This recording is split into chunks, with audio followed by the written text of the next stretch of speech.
Vamos à palavra de Deus de Romanos, capítulo de número 10. Romanos 10, 17.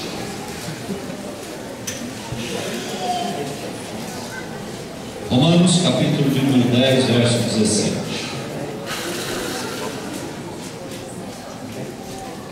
Começa a falar dos filhos que eu estou falando. De sorte que a fé vem pelo ouvir, e o ouvir. Vamos ler juntos novamente. De sorte que a fé vem pelo ouvir, e o ouvir pela palavra de Deus. Espírito Santo, neste verso está contido um segredo tão tremendo e tão vital para a nossa vida cristã. Ajuda-nos, Espírito Santo, a sairmos daqui nesta noite com a nossa fé renovada e fortalecida, no nome de Jesus Cristo, teu Filho. Amém. Carol estava ministrando aqui, enquanto ela ministrava eu prestava atenção, que um dos cânticos falava: minhas lutas vêm tentando me afastar de ti, outra estrofe frieza e escuridão procuram me cegar, mas eu não vou desistir. Como é que a gente não desiste da nossa carreira de fé e da vida cristã, meus irmãos? Como é que a gente consegue durante a vida não largar o bastão no meio do caminho, não passar isso de geração em geração?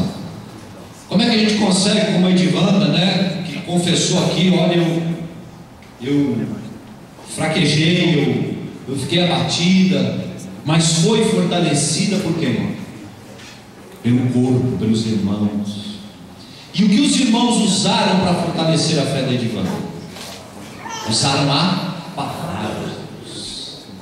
E o apóstolo Paulo, escrevendo aos Romanos aqui, no contexto aqui, ele está falando sobre a pregação do Evangelho, E a pregação do Evangelho é que gera fé no coração das pessoas e salvação.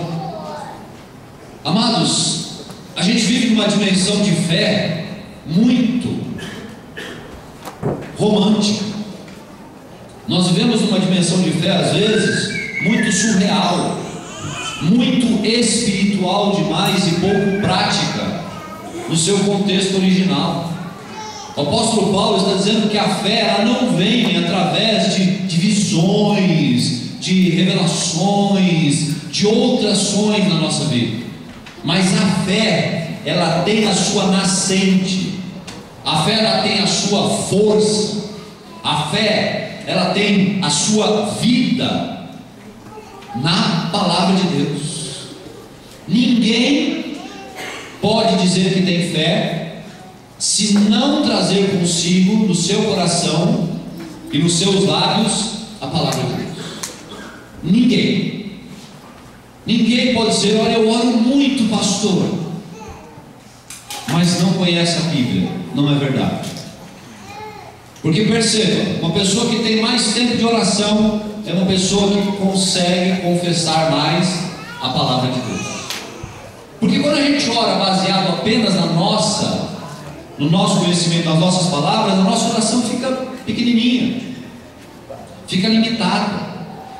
Mas à medida que a gente conhece a palavra, a nossa fé é fortalecida, e nós podemos fortalecer a outros.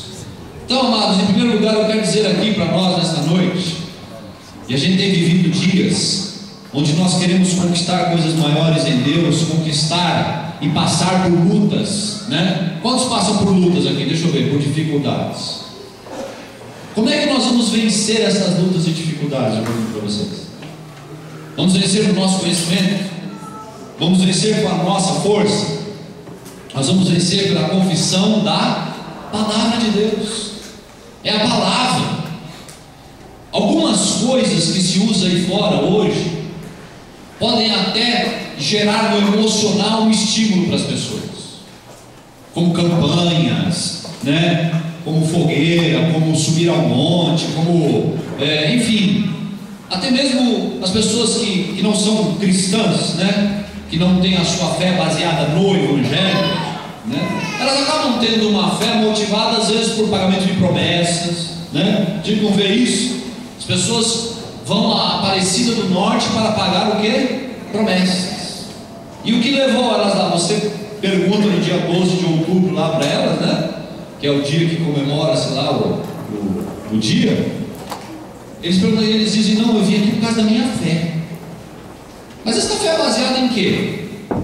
Essa fé não está baseada na palavra, ela está baseada em uma situação, em um acaso, está baseada em um milagre.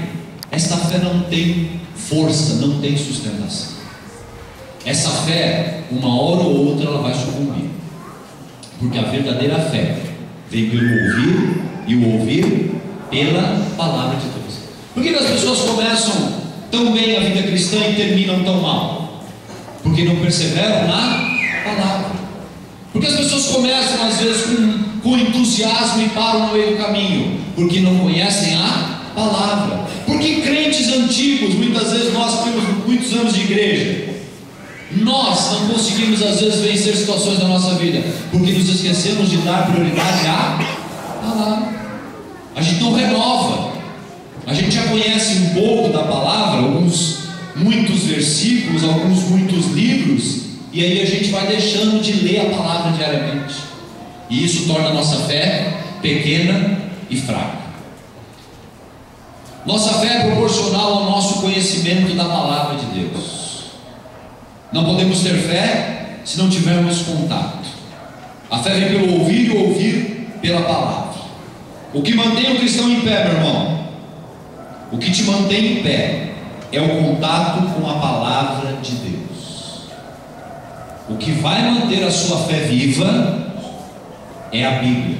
Diga para o seu irmão aí, o que vai manter a sua fé viva é a Bíblia.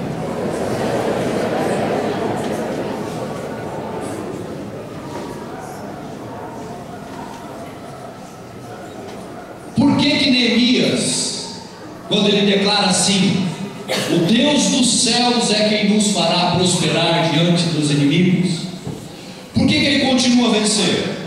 Porque ele declarou uma promessa da palavra. Por que Abraão não desanimou na fé, mas foi fortalecido dando glória a Deus? Romanos capítulo de número 4 fala isso. Porque ele lembrou-se da promessa da palavra de Deus. E aí você pega todos os outros vencedores na fé. Josafá, quando se encontrou diante de um desafio, ele disse: Senhor, lembra-te da palavra na qual tu nos fizeste esperar. Lembra-te da aliança. Lembra-te, Senhor. E aí Deus vem com o seu Espírito e traz a vitória àquele povo. A Bíblia é chamada, meus irmãos, se vocês nunca repararam nisso, em duas etapas: Velho e Novo o quê? Velho Testamento. O que é um testamento? Testamento é uma herança que alguém deixa para outrem, certo? Então eu deixei um testamento para a minha esposa e para as minhas filhas, que eu espero que seja de muita riqueza, em nome de Jesus. Esse testamento contém o que?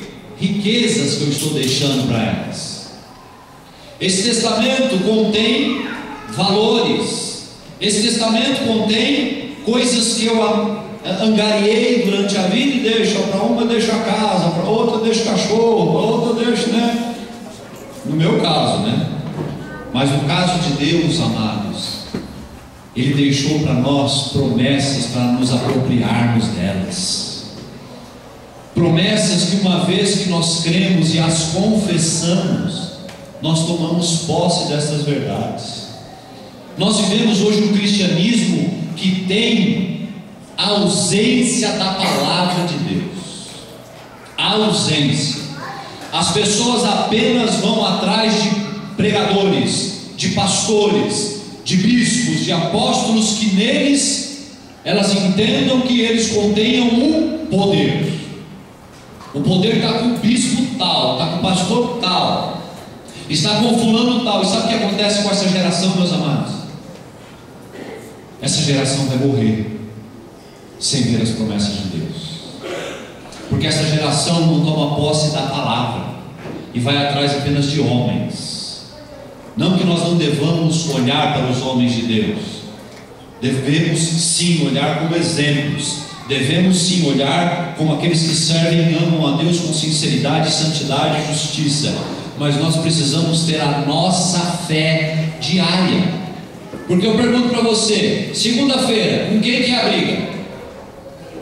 Olha para o teu irmão aí, com você é a briga, não você com a sua esposa, tá? É a briga do dia a dia. Com quem que é a briga? É a gente lá no trabalho, na segunda-feira. É o chefe que é um carcamano. São as tentações, são as dificuldades. Os problemas financeiros amanhã vão estar onde? Diante de quem? Diante de mim, quando eu abrir a conta e falar: ai Senhor, vem com a tua provisão. Aí eu vou declarar o quê? Palavra. Sabe, meus irmãos, nós precisamos entender que a nossa fé, e nós seremos cristãos autênticos, quanto mais estivermos cheios da palavra. Quanto tempo nós gastamos de meditação das Escrituras? Vai aqui um alerta para mim, pastor, e para nós todos. Mas a gente gasta muito tempo com outras coisas, verdade ou não? E aí a gente se depara com as dificuldades da vida e não sabe por que a gente não tem maior poder para vencê-las. Porque a gente não tem poder, porque nós não temos a palavra, nós não temos tempo com a palavra. E a palavra é o poder de Deus para a salvação de todo aquele que nele crê. Diga aleluia. Amém, meus irmãos? Então, a primeira coisa, nós precisamos ler a palavra. Nós precisamos ter contato com a Bíblia, meu irmão. A Bíblia é o livro de quem? Eu pergunto para vocês. A Bíblia é um livro de quem? De que religião? Vamos falar aqui para facilitar o senhor. São os muçulmanos que leem a Bíblia? São os tibetanos que leem a Bíblia? São os budistas que leem a Bíblia? Quem é que tem que ler a Bíblia, meu irmão? Olha para o teu irmão e fala: é tu, crente. És tu. Você tem que ler a Bíblia. Viu, Fábio? Não dá para. Sabe o que a Bíblia é para muitos de nós, gente? Um livro do domingo. Tem irmão que ele pega a Bíblia assim, que a página vai até assim, ó. Está grudada ainda. A Bíblia nem desgrudou. Aí você vai conversar com o irmão: pastor, estou precisando de luta. Ele cita tudo, menos a palavra. Aí você fala logo: entendi. Cita tudo, menos a palavra. Segunda coisa que fortifica a nossa fé: primeiro é o contato com a Bíblia. Diga comigo: primeiro é o contato com a palavra. Segundo é a prática da palavra. Ô meu irmão, vem cá. Você vai no médico, você está doente. O médico chega para você e fala assim: ó, está aqui a receita. Você passa na farmácia e compra esse remédio aqui para você poder melhorar. Aí você ouviu, certo? Aí você vai, pega a receita, bota no bolso e vai embora. Não toma o remédio, não vai na farmácia. Vai pensar alguma coisa? Vou tomar nada, vou melhorar desse jeito mesmo. E começa a piorar. E piora. E piora. Aí você liga para o médico e fala: doutor, estou pior. Ele pergunta: você tomou o remédio? Ele falou: não. Falou: pera um pouquinho, o louco é você ou eu então? Por que, amados? Segunda coisa que a gente precisa entender é que a Bíblia diz: sejam praticantes e não apenas ouvintes da palavra de Deus. A Bíblia diz em Tiago, para a sua anotação, capítulo 1, 21 e 22: despojando-vos de toda impureza e acúmulo de maldade, acolhei com mansidão a palavra em vós implantada, a qual é poderosa para salvar as vossas almas. Tornai-vos praticantes e não somente ouvinte, enganando-vos a vós mesmos. Quem é apenas ouvinte e não é praticante da palavra está enganando a si